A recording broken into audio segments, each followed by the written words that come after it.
Okay, so talk about hyperconjugation. This is this orbital here. That's the bonding sp3 hybrid orbital. This one here is the bonding sp3 hybrid orbital. This is the bonding sp3 hybrid orbital going the other way. And when those two groups, and this pertains to any two adjacent carbons. Those two groups are aligned like they are on the screen. Then there's an anti-bonding orbital that's here. This anti-bonding orbital interacts with this orbital and creates, this is that hyperconjugation. It allows the electron density to distribute between these two and helps to stabilize. So we say that anti is more stable because there's less steric interactions. That is the big groups. Steric interaction just means, it's got a big group and the electrons on the outside are pushing against each other. So in this instance, I have less steric interaction going this way, which helps to stabilize it. But I also have this extended orbital that exists here that allows some delocalization. Not like we go about for resonance, but it's very similar. Let's see, let me rephrase that.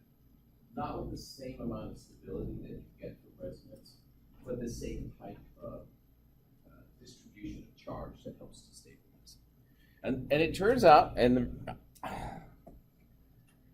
the reason this is important is when we go later in the semester and we start talking about how chemical reactions take place, it turns out a lot of times the sigma bonds have to be oriented in a certain direction for a reaction to take place. There's actually stereochemistry in the reaction that produces a product. So that's kind of what I'm trying to get across, is why these orbitals are there. Otherwise, at this point, it's not that important. I shouldn't say that too loud. Gods of chemistry will strike me down. But then we wouldn't have a test next week, so you got to weigh that out. Okay. They're like, what? So we were talking about butane, and I wanted to teach you how to draw the Newman projection. Okay, so I'm going to do it from line drawings, and so in order to do that, I have to draw it. So let me draw that real quick. A line drawing for butane would be like this. Oh, I got to get a pen. All right, so that's butane. 4 carbons, not showing any hydrogens. And I want to draw a Newman projection to show that, right? And when I do that, what I'm going to do is I have to think about which way I'm looking at the molecule. So let's call this C1, the C2, the C3, C4. So if I'm looking down C2 to C3, that is, my line of sight is like this. Which way is carbon 1? Which direction does it point? Bottom, right? So if you're drawing a Newman projection for that, what you're going to come up with is you're going to come up with this one on the right. So you draw a circle, right? And you draw a line down like that. That represents carbon 1. Then this has to be a peace sign. Look at that. Has to be. Because when you look at any carbon from the end, the bond angles are 109, but that's the projected angle on the plane, on paper, right? It's 120. So it looks like a peace sign. So these are hydrogens here. Now when you look at C4, right, because C2 and C3 are overlapped. When you look at C4, which way does it go? Go up from your line of sight, right? So then it'll go like this. This will be 4. Hang on, and then that's a 4, not an H. Sorry, let me redo that. Which question? What is it? How this one's in the back of the projection, like the right one. When is it in the front, like the one on the left of this side? Wait, when is it like this? Yeah. We'll get to that. But it's going to be like sort of like simple, and you're going to be like, of course it has to be that way. But we got to draw. And these are hydrogens here. Now, if I'm looking at this, right, and I'm looking at carbons 2 and 3. So which carbon is carbon 2? Well, this is carbon 1, right? So it's carbon 2. But until you make that connection, you're like, I don't know. And then this hydrogen's coming at you. It's over here. Like, in order to put 1, 2, 3, and then 4, 1, 2, 3, and 4, this hydrogen is the one sticking out the plate. So give you some perspective. So, in other words, right, that's what we're looking at there. This hydrogen, when you're looking down C23C, you're looking this way, it's this one here. So, the one on the right, looking down C2, C3, this is the one that is sticking out of the board. Now, it doesn't matter. I'm going to make it green, even though it's for a halogen. It doesn't, because it's hard to keep track. They're all white. So I'm looking like that, right? I'm going to go like that. And you're looking at it down this way. This is the one coming out of the plane here. So it's coming face out. The other one's going back. Now you can draw those, although it doesn't matter for hydrogen. Like if you wanted to draw that like this and draw H, that means it's going backwards. That these hashes is what they're called. That means back, and wedges means front. So if I wanted to just depict the hydrogen that's coming in the frontward direction, that is this guy here, then I would go like this, put a hydrogen like that. Okay. Makes sense? That's why they have it in the book. Yeah, to give it some perspective, right? So this is a perspective drawing, and this is a Newman projection. And they correspond to each other, like a one-to-one kind of thing. So here's the thing. It's not that important for hydrogens right now, because you think, well, they're just hydrogens, and they're both the same, so it doesn't matter. But when we substitute that in the next chapter, you'll have to be able to understand like which directions the substituent is pointing, because it makes a difference in the shape of them all. So this hydrogen is on the same side as this hydrogen, right? They're both here. So this one's pointing at that. And then this hydrogen is on a hatch, which it didn't draw, but it would be a hatch going in the back. So the 2 would be right here in the middle, and then 3 would be on the other side. Yeah, and you can't see 3 because 3, well, okay, you can't see 3. It's this big circle, but they're overlapped on top of each other, right? So in reality, this carbon in the back isn't 12,000 times bigger than the carbon in the front. Same size, right? So, but yeah, they're overlapping 2 and 3. So you're looking down the C2, C3 bond. So now, when would you use like this one, or this one, sorry, because I just used this one. When would I use this one, right? Sometimes, just because somebody draws a structure like that. And this is 1, 2, and 3, and this is 4, and you're looking like this. So you're still looking at C2, C3. This is drawn different. It's just like flipped over, right? Yeah, it's just like, whoop. Now if the hydrogens had not been hydrogens, then you can, but then they switch sides. They'll be different. But yeah, for example, really what I just did is I drew this one here, right? You all recognize that's the Newman projection for that. But really, what I'm looking at now is this. Notice how in order to do this, the hydrogen is on the other side, the green one.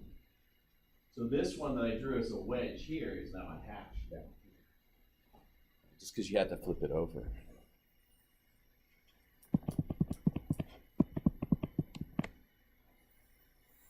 So I'm not tracking all the hydrogens. I just want to give you an idea about when you would use these different drawings. So now you'll notice if you're looking at C2, C3, which way is carbon 1 going?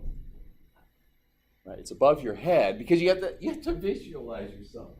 This is your eye. You're in front of the molecule. You're looking at it, right? Carbon 1 is above your eye. So when you're going to draw that, you would draw it like this. Oh. Okay, maybe you wouldn't draw it like that. There you go. Draw like that, and then C1 goes up like this. And then the other hydrogens are like that. Yeah, I know. And which way, again, from the line that's going here. And understanding that you're looking through a line here is going to be important when we do like other kinds of nomenclature. Because when we talk about other kinds of nomenclature, you have to recognize you're looking above and below a line. It's often this line that we're looking at here. So even though this might seem kind of trivial, it's super important for just getting an understanding of perspective. Okay. So which way is 4 going? Down, yeah.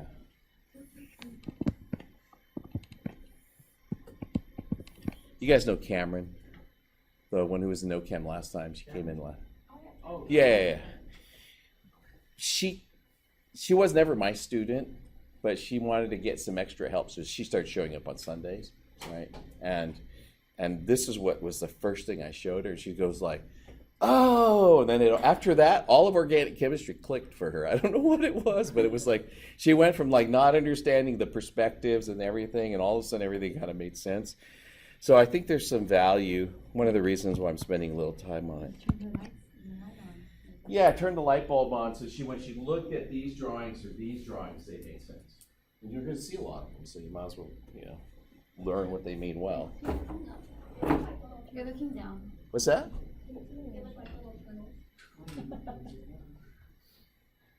Okay. They do look like From the turtles. top. Turtles from the top, like you can put a head here and this is tail. Or this one's a turtle here. Yeah, that's it. Sure, whatever. I don't care that much. Call it whatever you like. My wife has all these ways of memorizing stuff, and I'm like, I can't remember. I can't even. Devices are my favorite. Yeah, but I can't even remember her mnemonic devices, but I can remember all the stuff she wants their students to remember. So I can't have too many mnemonic devices in my life. Sure, you go ask her. So, all right. So this is for butane again, right? Going back to here. This is Eclipse, right? And 0 degrees, so we'll say Eclipse 0. This actually has a name, but this is a staggered position. And that's another eclipse. So where am I on the diagram, right? I'm over here. Now I didn't go over drawing Eclipse Newman projection, but it follows the same pattern. And so it goes like this. Which one am I supposed to be? The front one, yeah, the front one. And then now this is anti. So this is staggered, but because it's got this special configuration where the largest groups are opposite of each other, and you got this ability to go through the orbitals here and get the hyperconjugation and stabilize, right? It's more stable than it's predicted to be. This one has a special name. And then after that, you're doing the mirror image. There's another eclipse, right? There's another staggered, there's another eclipse.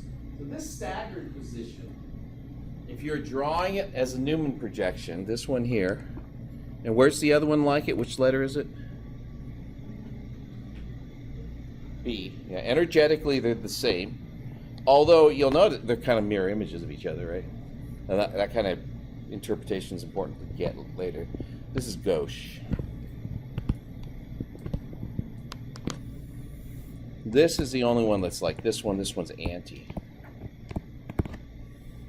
And then the other eclipses, right? The eclipses are like Eclipse 0, Eclipse 120, Eclipse angles 240.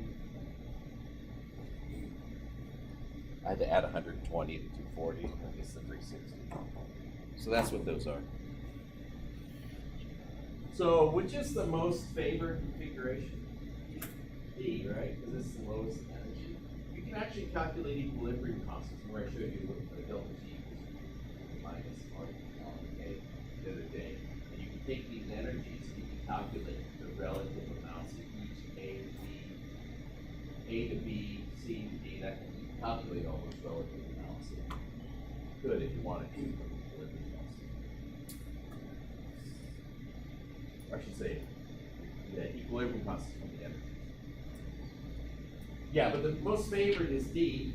And just kind of a funny thing that people don't think about, but I always like to point it out, and thankfully Bruce does too. When we draw stuff in a zigzag, right, that's actually how the molecule prefers to be. Because this is anti, right? This bond is anti. This bond is anti. This one, so it's the lowest energy configuration. So when you look at lipids and like cell walls, you know how they always draw them as long chains? That's why they're long chains instead of all kinked up on top of each other. If you put double bonds in them, then they that's what gets the other cell, the lipids in the cell. Yeah, so dibutyl, butyl ethyl ether, any longer chain molecule tends to adopt this zigzag configuration in its most stable form. Okay, so we're going to talk about bond angles in planar cyclic alkanes. We'll do alkenes at another point. Let's make some cyclic alkanes. Let's put a hydrogen back on. Because one of the things I want to be able to deduce is formula. There's my alkane. Which alkane is this? Yeah, butane, right? Now I want to make cyclobutane. What do I have to do? Make it into a... I have to make it into a ring, right? So that means I have to get rid of 2 hydrogens. Not just 1 hydrogen. I got to get rid of 2 and then make a bond like that. Right. Now, I don't know if you can see it, but it doesn't want to do this. Right? If you do this, it helps a little bit to try to get a little bit more angle in there, but you see how it's puckered like that? It really doesn't want to do that. Why doesn't it want to do that? It's tight. It's tight on it. What's that shape? Repelling. These groups are repelling, right? That's one thing. There's more steric strain in this molecule, more electron-electron interactions. Yeah, it's straining. There's another reason. What is the angle in a square? 90 degrees. Now, if these are, and they are, these are sp3 hybridized, what angle does it want? 109.5, right? So if this thing is, it's like, I had that all memorized at one. If it really,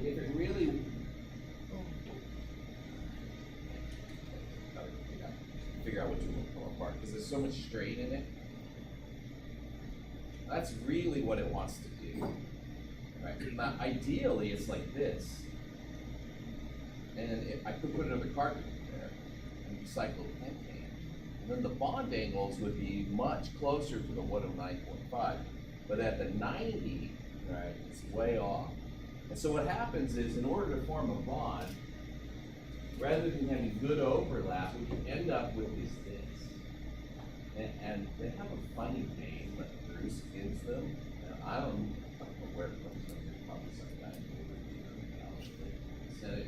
Call it a banana bond because when you look at it, you draw it yellow, and you do the molecular orbital, it looks like a banana, right? With the little ends on the end. Yeah. So at 90 degrees, there's a lot of what's called angle strain. Right? It's the increased potential energy caused by non-ideal orbitals because you can't get good overlap. Remember, overlap is what makes bonds, one of the things that makes bonds stronger. Right? So if you can't get ideal overlap, then you're going to have weaker or more unstable bonds.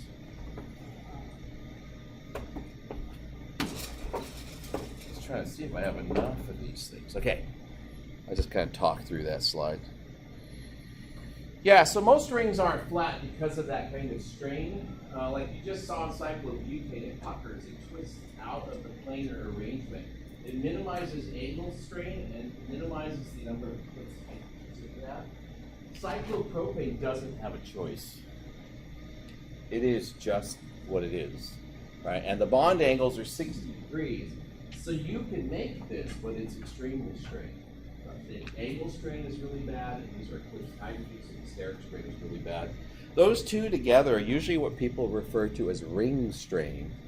It's the strain, I mean, right, steric strain, angle strain, together generally called ring strain. Cyclopentane, which is what I'm going to do next, is much better. But the angles in cyclopentane are actually, if it's completely flat, is 120. So it closes the angle a little bit. And then there's nothing on here, but there would be hydrogens on there. It puckers up. And it looks like this when you draw it. You're going to have to let that draw. This looks like or you can do it quantitative. This stuff is really cool. And he said, you found a few things. Yeah. What's on Amazon, but it was more on Amazon. It is a little cheaper. Depends on the comments. But Calculate. I wouldn't trust the bookstore to get it. But here's the deal: you can draw with those. At some point, you're gonna just do nothing. Or when you're writing a report, and you want to make it nice. You'll see when I start drawing, it's a comparison. Yeah, and then when and for this is computer generated from software, and this is like a buck draw set for you. And then you can substitute the different groups on it. They're called templates. But ChemDraw is the best program, but also not free. There's ACD Chem, which is Chem Sketch, and then there's Marvin Sketch. Those are the two that are really popular, that are free, and have a lot of like name, like you want to name that, and it'll name it for you. Okay. Yeah, so cyclopentane has a little bit of strain in it. How do you spell envelope? Envelope. Yeah, it's called the envelope configuration. It kind of looks like that. Flat. So you'll see that sometimes. But you could try to draw a Newman projection for this, right? Because you'll notice, like when it's like this is up in the middle. You'll have two going down for hydrogen, so then you'll have in the middle they're joined by a carbon. I'm going to do it for cyclohexane, but you can do the same thing for cyclopentane. So cyclohexane is where we're going to spend most of our time, so let me get that built. And this is called chair.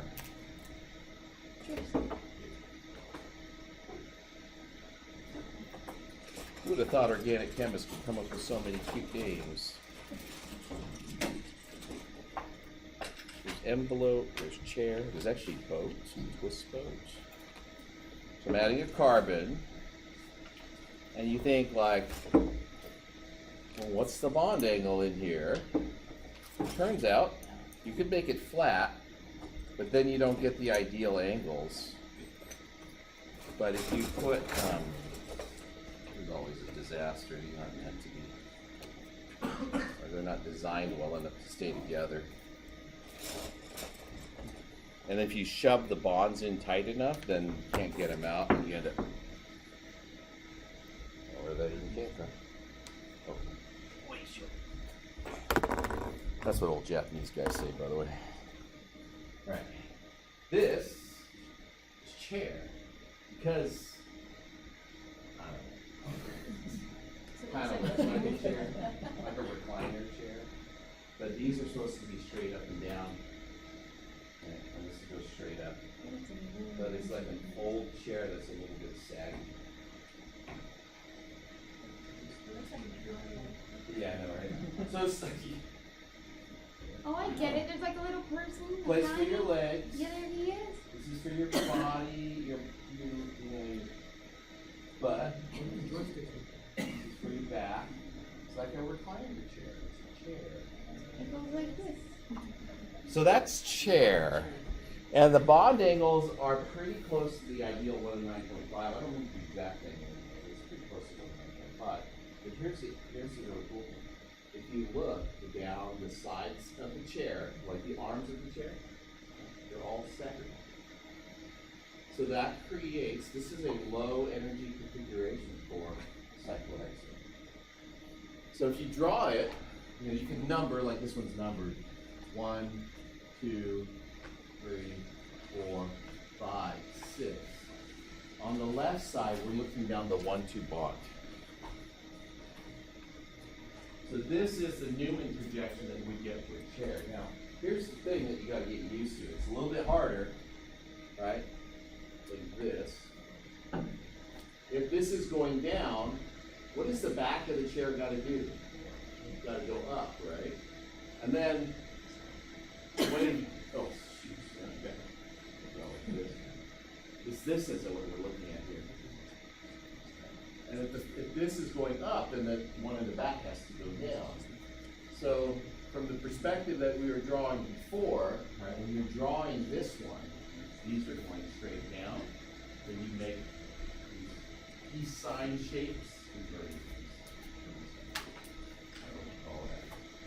And you join them in the middle. That's number 6. Now, number 3, because we have 1, 2, 3. 3 is in the back and down, so that's where that guy is. And again, when you put 3, you know 3 is here in the back, then you know there's these ones that are going like this. So basically what you're doing is you're drawing the circle, drawing which way you see the hydrogens going, which way you see the carbons going, and then that's going to be the Newman projection for the chair. Okay, ready for this? Ready? So that's what we're looking at there, right? Wait, we're looking at there. That screws your head up. Why did you do that? Wait a minute. That's what it is. So it's actually, could have been, it doesn't have to have been straight on from 6 down to 3, like this is 6 to 3, or down to 1, 2, and 5, 4, 1. You could have done it from this angle from 1 to 6, and 3 to 4, and you would have exact same drawing. Those are the same.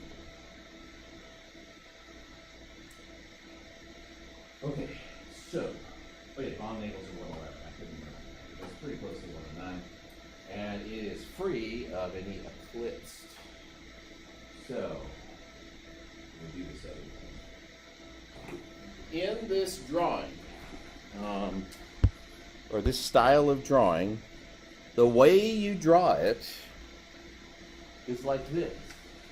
And this is like one of those matchbooks, when they have the old matchbooks and you would flip it open and it would say, learn how to draw in 3 easy steps.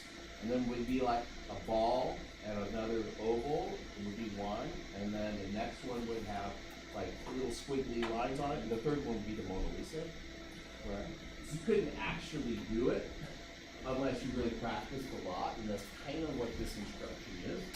Draw 2 parallel lines, right? You're going to draw it. If you want it to go the other way, then you draw 2 parallel lines the other way. So like, for example, I could go like this, right? And then you could draw it like this, and then like this. But here's the deal. Sorry, it's really sketchy. Well, it's a little harder when you're up here doing it, you know. Just come on, give me a break. That's kind of a lame. What happened to it? You erased it. No, I didn't erase it. Yeah, It just I stopped went drawing. green. Yeah. Right. So this is why we use computer programs. This one would be going the other way. But notice there's a bunch of sets of parallel lines, and that's what helps you draw it. Like this line. Oh gosh, everything's slowing down because the computer's getting hot. This line is parallel to this one, right? And then this line is parallel to that one. So that's what makes it easier to draw, is to recognize there's a bunch of parallel lines. It's like an upside down block of the At some point, you just learn how to draw them, and you just draw them in one thing. But it's going to be ugly for a while, unless you get a template. Right from the beginning. I had a template when I was like in college. They sold them in the bookstore. I'm not so lucky here, but anyways. Okay, I'm going to add a couple more things to these, okay? Where are the hydrogens? And how how do you draw the hydrogen? So there's two sets of hydrogens. Unfortunately, it doesn't show up as well on this model. Let me get some different colored atoms.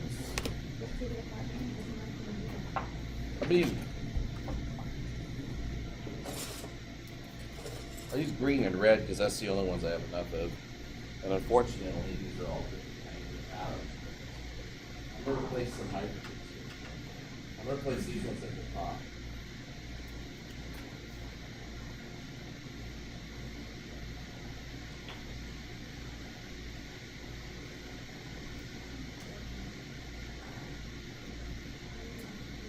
You see that? These are all supposed to be going straight up. And these are known as axial because they're vertical. That's an axial like that. So when this thing is actually, like you get one of the model kits that you guys bought, and you build it, you'll see in your model kits that these ones are all perfectly vertical with each other, parallel to each other, going up and down. Where are the other ones that are like that? At the bottom. And there's every other carbon.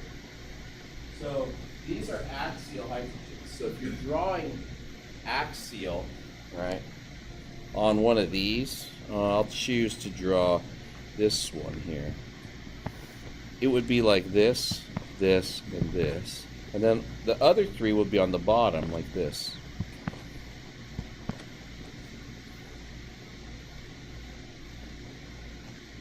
So those would be the axials going up and down. And then for the other one, right, if this is going up and down, the ones that are associated with the same carbon are at an angle going out. Like this one here. I'll make that one red.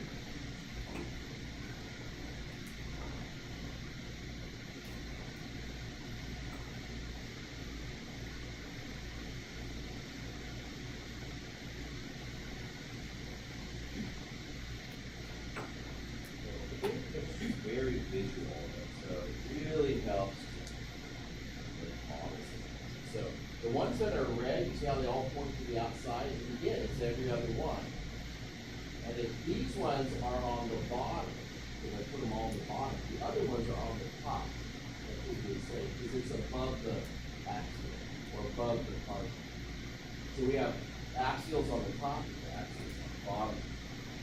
If I'm drawing equatorials, then the equatorials, the way you draw them, see that I pick red?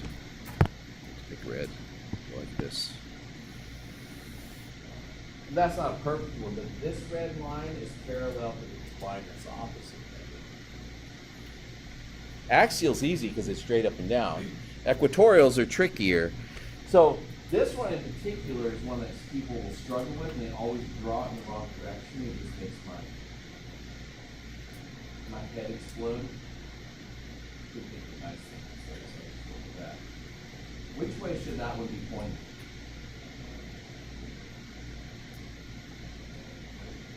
To the right. What's that one? I don't know why, but if it's not drawn that way, I get upset like that. And then this one. It's always parallel, because what a lot of people want to, what a lot of people want to do is that, and I don't know, it doesn't make sense to me, perspective-wise, right? So, yeah, so this one should go like that, and I got rid of the, and then this one should go like this, out. So if you fill them all in, okay, that's what's on the next slide. If you fill them all in, it looks like this. And again, taking note of which way they go relative to parallel to the opposite line. So this equatorial is parallel. Just for perspective sake. So these are straight out of the book, I believe. So there's 6 axial, 6 equatorial. Okay, here's another thing. Oh, that's great, huh? Like electrodes. Okay, ready? Which ones are axial right now? Which color? White and green. Okay. Now what happens? Which ones are axial? White and red. Green ones all flip. And this is what a molecule does all the time. Cyclohexane, unless there's some reason for it not to be this way, it will be constantly flipping from one chair to another chair. And occasionally, it'll do this. And this is both. Now, and these are the flagpoles, where the flags of the boat would be. Right? They're in the front and the back. They're on the front thingy and the back thingy. Called flagpoles. Okay, so ring flip I just covered, and I'm not going to say anything other than when you do this, make your model kit at home. You pull this one down while you put this one up. Right? So you just literally go like this, right? You're going to take this end and go like this while you're taking this end and go like this. So you're going to go that motion, that, and then that. A ring flip. And it works way better than it does on that big flimsy thing.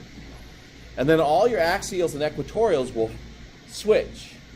For axials will all become equatorial, and equatorials will all become axial. See, there's a guy in the boat. I just included it because it's just so ridiculous. She is totally okay. One of the things I like about Bruce is she's like okay with ridiculous stuff. As long as it gets the point across, right? That's not ridiculous. And she should have put little flags up here, but she didn't. So this is boat, right? But if you look at the Newman projection of boat, what is it? It's completely eclipsed. So it's the least stable. It's like cyclopentane on each side. It's like twice the stability of cyclopentane. It's twice the stability of butane eclipse. So you've got an eclipse butane will be this way. This way you have all these interactions. So it turns out boat's not very stable.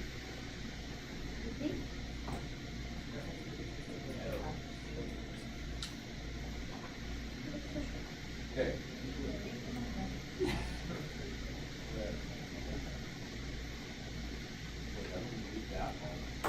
Now this one.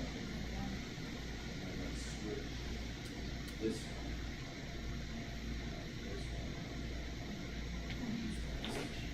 Try to make a point. Sorry.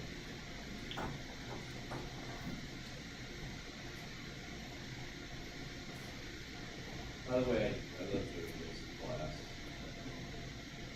I think it's super helpful for students to actually skip rather than pictures like that. These are all flat. These are all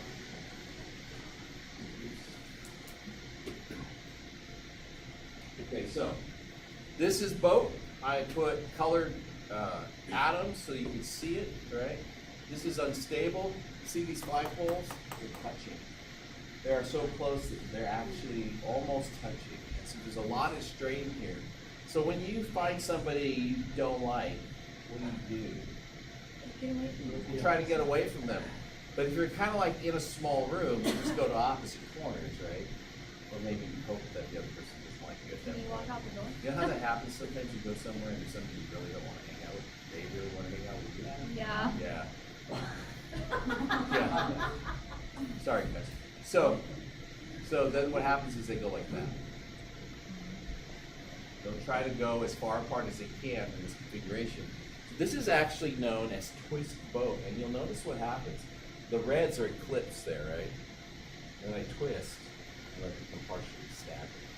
And so what it allows to happen by twisting the boat, not only do these guys not have to hang out anymore together, the sides of the molecule become more stable, becomes, oh yeah, that's the worst, actually. Half chair is the worst because Now the bond angle is non-ideal. And when you build this and you try to make a half chair and make it stick there, it will not stay. It'll be eclipsed on the sides. This is both, and then twist both sides. That's all these things, right? Chair, good. Completely ring flip chair, also good. In between, you have two half chairs. They're high in energy.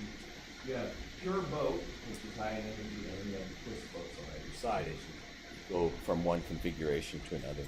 So it shows the best because it's really nice. Yeah. And if you're thinking like, oh, yeah, of course, that's going to be the configuration. Yeah, there will be the configuration. It's just cyclohexane. Now, if I add something to cyclohexane,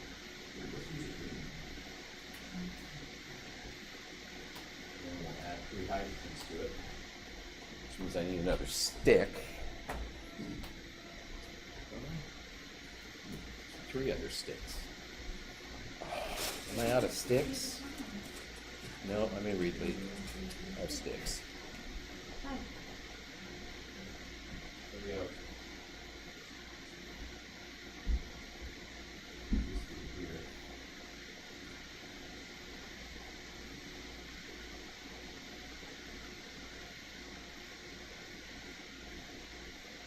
Now the moral of the story that I'm about to tell is pretty simple. Big groups away from the middle. That's the moral of the story. So I have one more hydrogen. There it is. So, methyl cyclohexane, that's this. That's cyclohexane with methyl group. You tell me, good or bad, better or worse, like its stability. This or that? That. That's better. Better one, It's like on that Better back off two. the two. Big groups away from the middle. All right, so when you're looking at it this way, it makes more sense. When you're going like that, and you go like this, you notice these come up. These axial hydrogens will come up and be super close to this methyl group. So in terms of stability, what I've got on the screen right here is this one right here. Right, it's these axial interactions at the bottom. Remember, there's 3 of them, right, that cause this to be the unstable and complement mechanism bonds.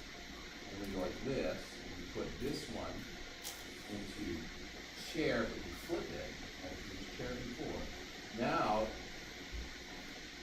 it's not close to any hydrogens other than the ones that come everywhere away from it. So this is the more stable and stable bond. The other way to do it, to look at it,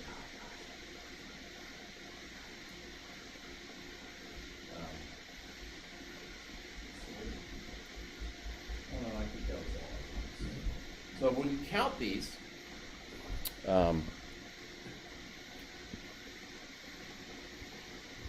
you'll notice that these are the axial interactions that I'm talking about. And then when you put it in the equatorial position, it's away from those interior axial hydrogens. We call these diaxial interactions because there's 2 other axial hydrogens. So they call it just this fancy name, diaxial interaction. But just because there's 2.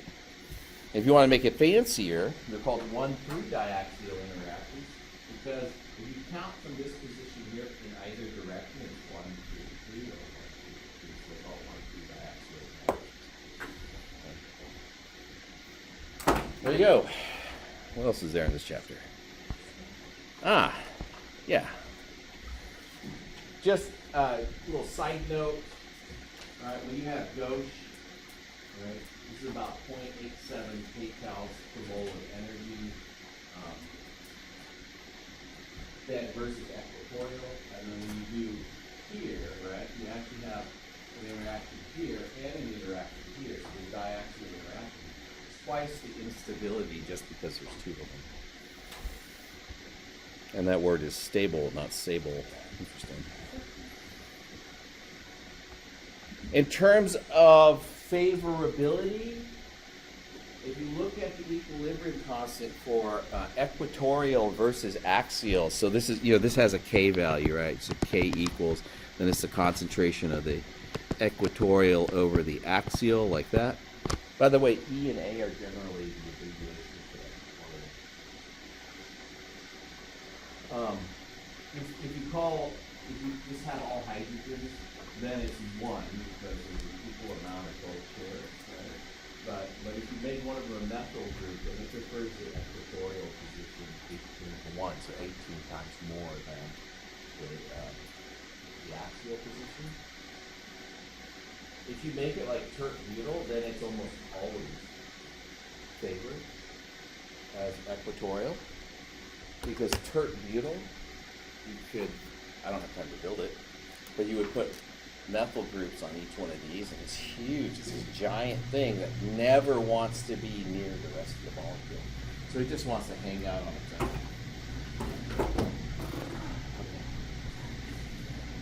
So I just thought I'd explain this table to you. Notice chlorine prefers equatorial more than iodine, which is kind of weird. And there's a combination of things going on in here, but one of the things is the chlorine's less favorable, or more favorable equatorial just because it's bigger with chlorine. But then all of a sudden it goes down as because you have longer bonds that actually further away from the rest of the molecule, so there's a little less interaction going on here. An OH group turns out to be, because of the OH bond, turns out to be bigger than these guys. So you don't have to have that chart memorized, but just to get the idea of like the type of interaction, scale of effect. Okay, cis and trans isomers. Yeah, same side, opposite side. Yeah. I gotta put one more methyl on here.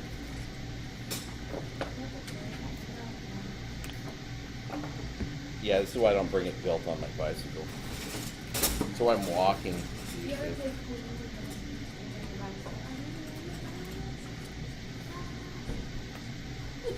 Nope. I know exactly. I listen to my books. Okay. Cis, same side, trans, opposite side. Cis or trans? Trans. So, yeah. Both are equatorial. Right? Both are axial. Which one's more favorable? Equatorial. Yes. You're thinking about energetics, you can go back to the previous slide, it'll be twice the energy roughly because of the group. Right? So equilibrium constant's not going to be 18, but it'll be something much larger than 18. If I make them, so this is trans because this one's on top of the carbon, and this one's on the bottom. If you're drawing it, let's see, this is actually, well, that's just.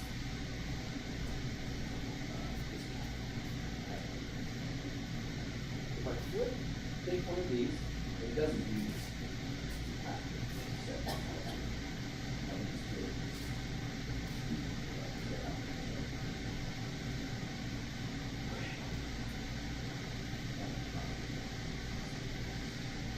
oh, yeah. So there's always one that's axial, okay? Like this, unless you make it both. But then the problem with both is really unstable in itself. It really doesn't want to. Normally it will adopt character, just because the instability caused by both. Now, if you make these groups big, and one of the labs that we could be doing later this semester, I just don't know if we have the software. When you simulate the energies of these and you find the lowest energy configuration, if you put T-butyl groups on the outside, they're so big, it'll always be in both. You could force it to stay in the both configuration just by making these groups so big that they never want to be up. They'll always be down. Okay. Nope, sorry. Oh, yeah, I did that. So these are all drawings of what I just showed you. Pass on. Oh, yeah, let's do 1, 3. Let's do 1, 3. So remember, this, when there's cis, there's always going to be one axial, one equatorial. From 1, 4. If I do cis on 1, 3,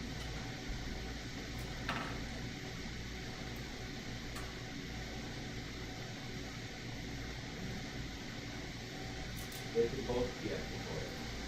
Because the axial equatorial positions flip on every position.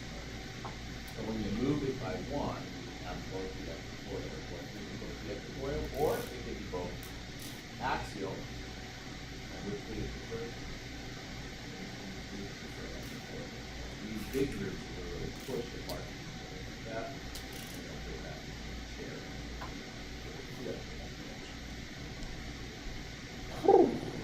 Should have videotaped it or something. Yeah.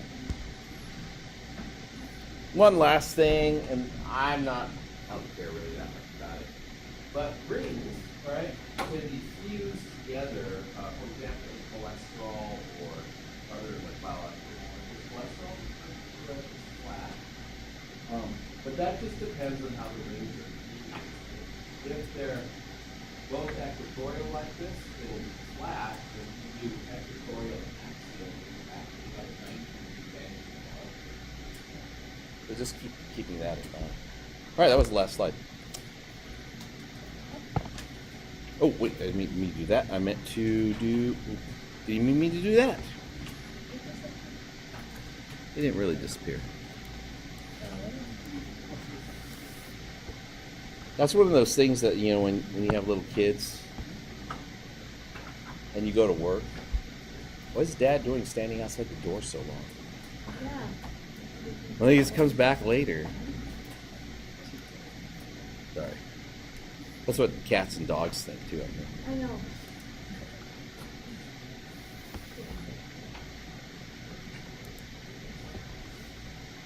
All right. This is the chapter. Model kits are great. They're the best ever. Yeah. Model kit for Chem 8. It's the same.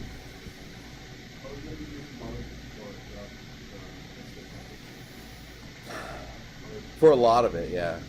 So if you don't have one, I can loan you one for a short period of time, but I can't loan it to you like for a long period of time because they use them in the labs here and there's only enough for a class. Right. So I have to ask, like, okay, we're talking about isomers. So isomers are compounds that have the same molecular formula, but different structure. Same molecular formula, different structure.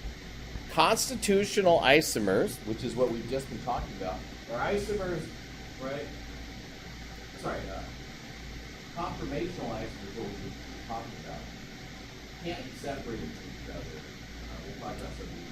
This is even version in a second, but because they can do different structures, but rotating around the sigma bond, single bonds, right? These guys are typically not separate from each other. But then there's constitutional isomers. Constitutional isomer would be this. Flash. Here's 1, 3. I'm going to make the least stable of these buddies. Look at 1, 2. So all I did, you notice all I did was break one bond and switch places. Right? They're just connected. This is a 1,2 cis dimethyl cyclohexane. This is a constitutional isomer of 1,3 and 1,4. It just means connected differently. Yeah, you can separate them from each other chemically or like so constitutional isomers are really just different molecules. Stereoisomers, okay, are the same connectivity. It's connected to the same thing.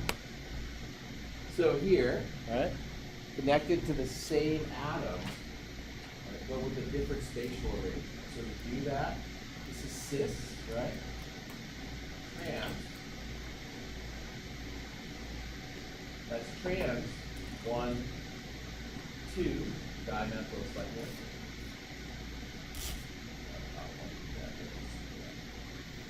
that is a stereoisomer because even though they're connected to the same atoms, right, they're spatially arranged differently.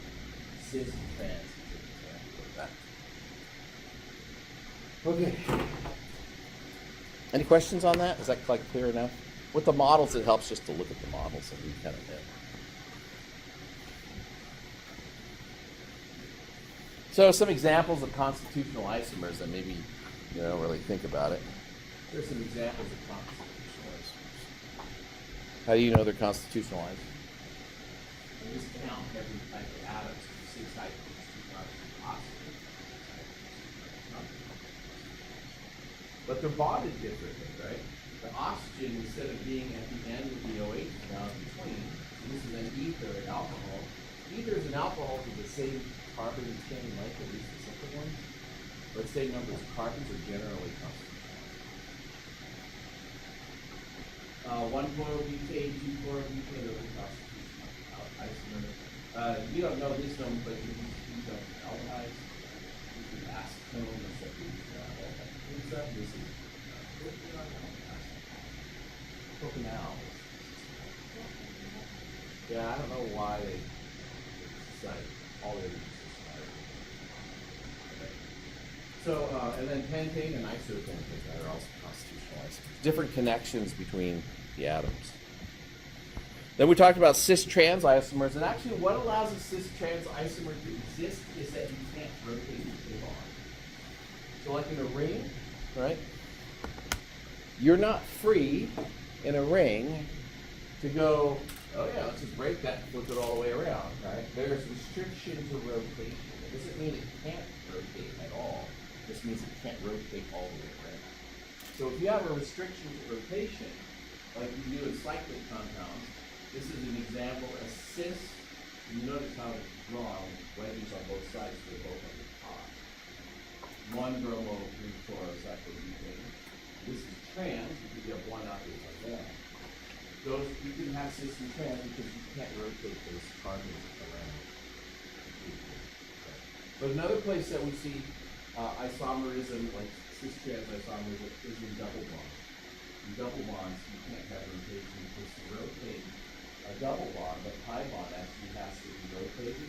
And then when you rotate to one end, 90 degrees, right, relative, 90 degrees relative to the other end, then you break the pi bond as you go over the double bond.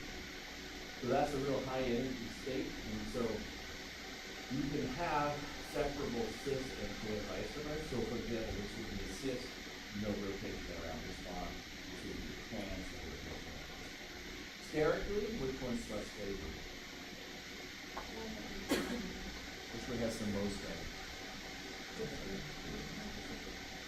This one. This is the lowest energy because it's trans and the big group's oxygen.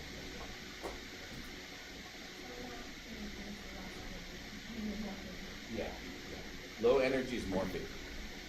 Like in your household, I think high energy is more favorable. That's a different kind of thing. So, but yeah, low energy is more favorable in terms of like stability.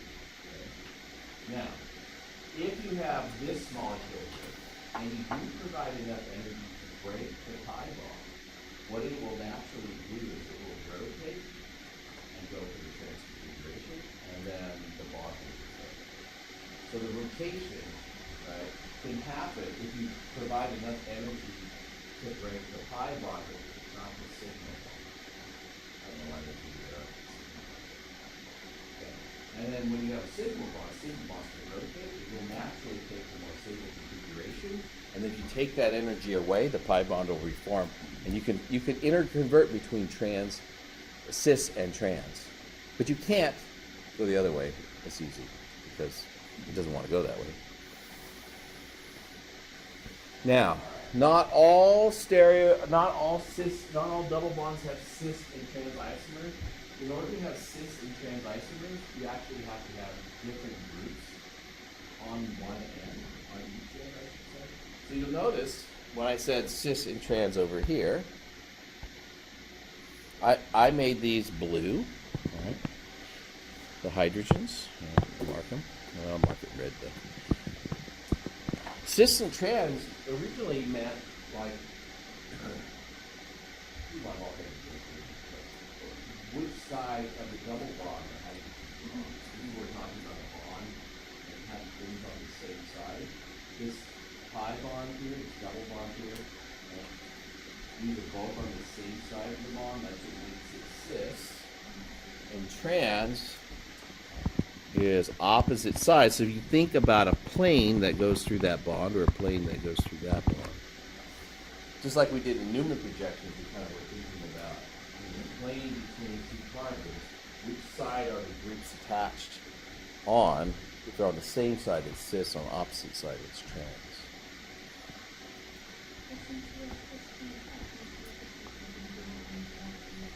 You have to name it, yeah.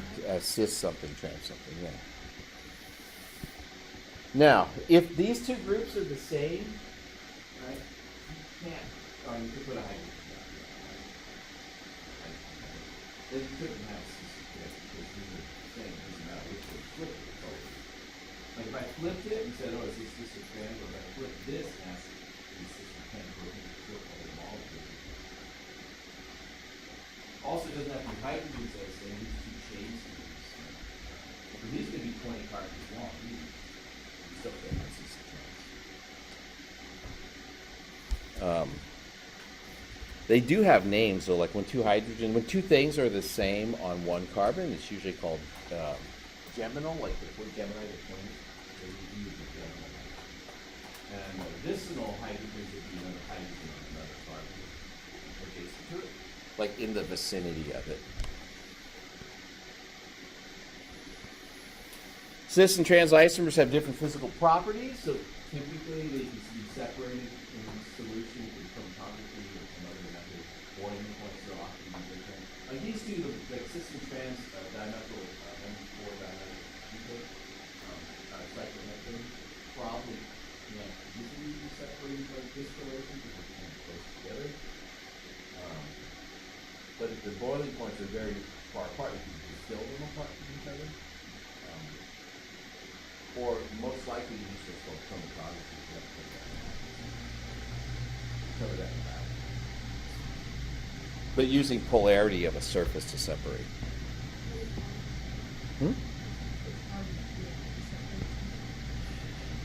Yeah, when they're like this cis and trans dimethyl butane are probably hard to separate from each other. Sorry, not dimethyl butane, cis and trans butene.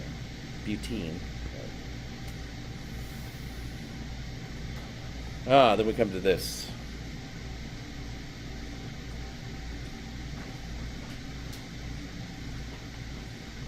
Which one's this?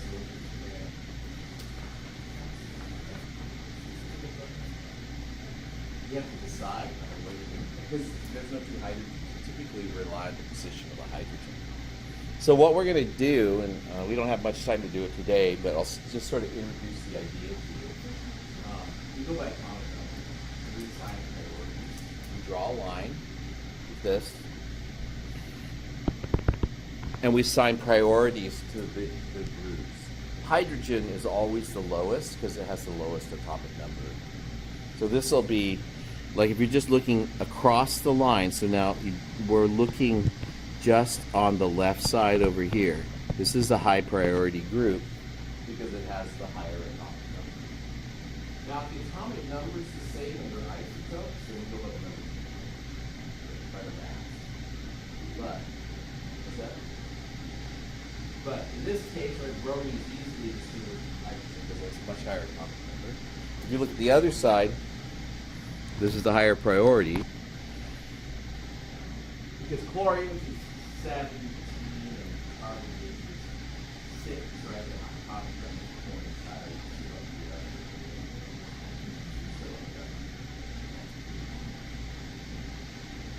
I have my own personal roll-up periodic table, but I wrote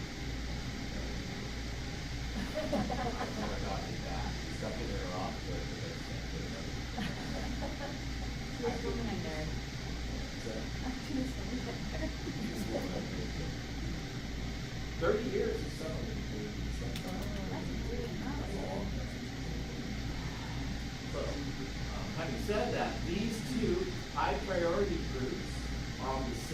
hydrogen double bond. That's the way we say it. So we would say this is Z.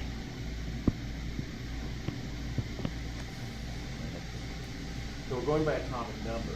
And then these are opposite ends of the line connecting the pi bond, right? These are opposite, and these are E.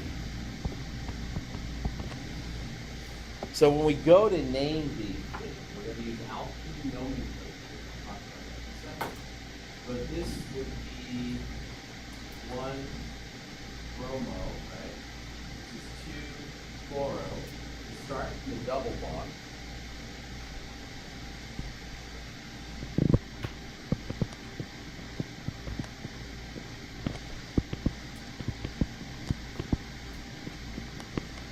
And then it's 3 carbons, right? So 3 carbons is what?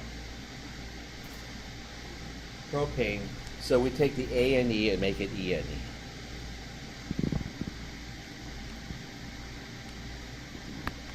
Now, we have to tell the reader or whoever that's reading the thing what the stereochemistry is, and so we have to use it. Right? And so we would go like this, Z. If it was the hyphen after. If it was ambiguous as to whether or not it was on the 1 carbon, 2 carbon, 3 carbon, the double bond always going to be on the 1 carbon, it's not ambiguous. You would put the number in with the other one would just be E, and it's exactly the same name. I'm not going to write it again. Better be E. And then you can write the rest of the name because it's exactly the same. And that's true for all stereoisomers. The names are exactly the same except for the designation. Z stands for Zusammen.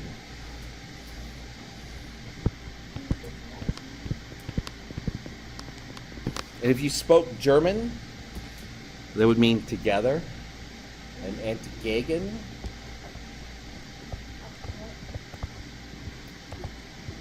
Yeah, it means apart. So, right, that song when you're a kid, or when you're,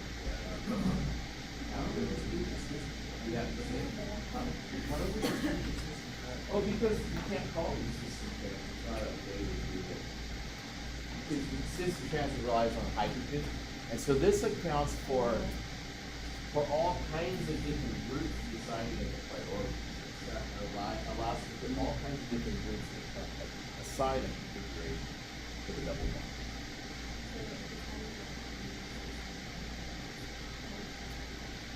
If it's not hydrogen, you have to use something else then. Yeah. And you can always use E and Z. That's just like universally good. System trans is universally understood too, but there are times when it doesn't apply.